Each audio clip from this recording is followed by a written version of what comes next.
Assalamualaikum dan selamat pagi semua. Hari ini merupakan kelas tanaman bersama Cikgu Saira yang terakhir dalam kelas 1 efisien.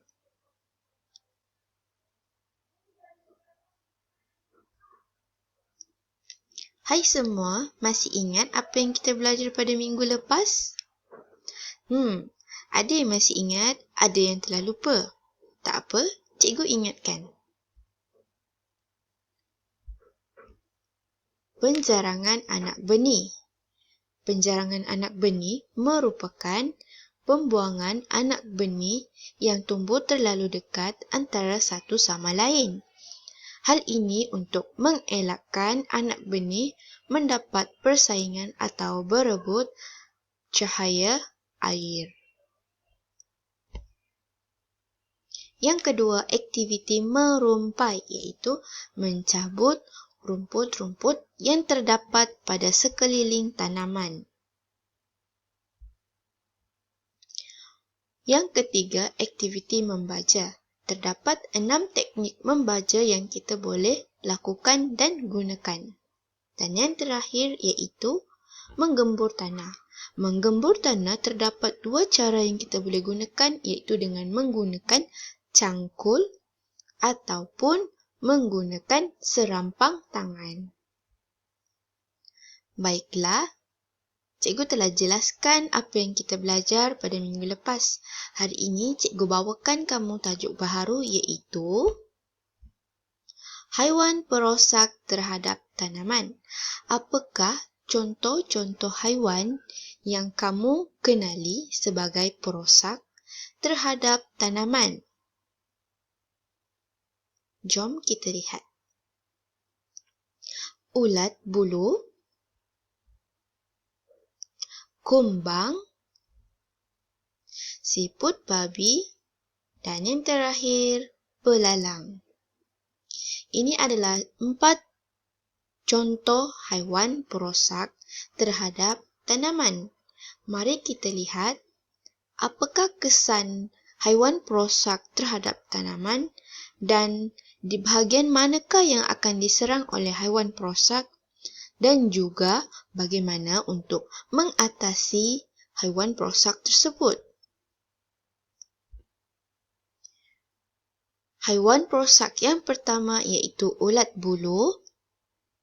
Bahagian yang akan diserang oleh ulat bulu ialah pucuk muda dan daun. Apakah kesan pada tanaman? Pokok tersebut tiada daun. Hal ini kerana ulat bulu gemar memakan daun. Apakah contoh kaedah pengawalan terhadap ulat bulu? Kita hanya perlu kutip dan hapuskan.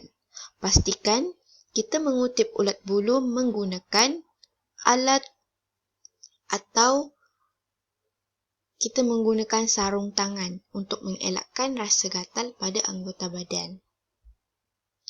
Haiwan yang kedua iaitu kumbang. Bahagian yang diserang ialah anak benih daun, anak benih dan daun. Apakah kesan terhadap tanaman? Daun, buah dan bunga berlubang. Bagaimana untuk mengawalnya? Kita boleh gunakan sembur racun. Haiwan ketiga iaitu siput babi. Bahagian yang diserang iaitu pucuk muda, anak benih dan batang lembut. Kesannya, anak benih dan daun tanaman menjadi rosak. Kita boleh kutip dan hapuskannya untuk mengelakkan siput babi lebih banyak. Yang terakhir iaitu belalang. Belalang suka menyerang pada bahagian daun, bunga dan anak benih yang akan meninggalkan kesan daun, buah dan bunga menjadi berlubang. Caranya untuk mengawal, kita boleh gunakan semburan racun. Baiklah, kita telah belajar 4 haiwan perosak pada tanaman iaitu siput babi, ulat bulu, kumbang dan belalang. Seterusnya kita masuk kepada tajuk yang kedua iaitu Sebelum itu, ini adalah gambar daun.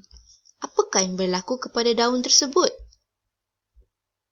Penyakit terhadap sayur-sayuran.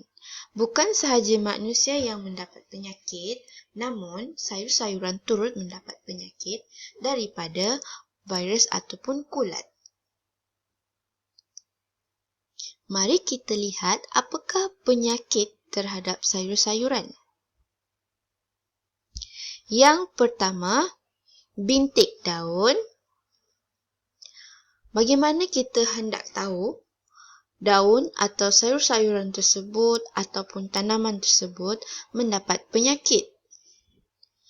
Sekiranya tanaman atau sayur-sayuran maupun daun tersebut mengalami penyakit bintik daun, kita akan dapat lihat tanda-tanda pada tanaman tersebut, iaitu daunnya berbintik bulat, berwarna hitam dan perang.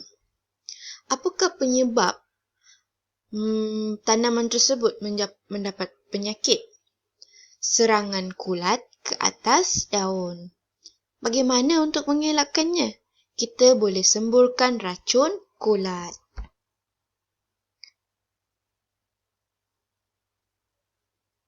Yang seterusnya iaitu kulapuk debu. Kulapuk debu kita dapat lihat akan ada tompok hitam atau putih pada batang daun. Sebabnya adalah serangan kulat ke atas daun. Contoh kaedah kawalan yang kita gunakan ialah sembur racun kulat. Yang terakhir, anak benih melecuh. Apa itu anak benih melecuh? Okey, tanda-tandanya kita boleh nampak anak benih tersebut mereput disebabkan virus pada pangkal anak benih. Kaedah yang kita boleh gunakan untuk mengelakkan atau mengawal anak benih reput, kita akan kurangkan siraman. Yang terakhir, kita belajar apa? Rasa-rasa nak belajar apa? Okey, cikgu tunjukkan.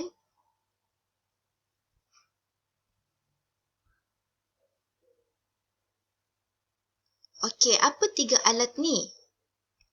Ketiga-tiga alat ni digunakan untuk menuai hasil.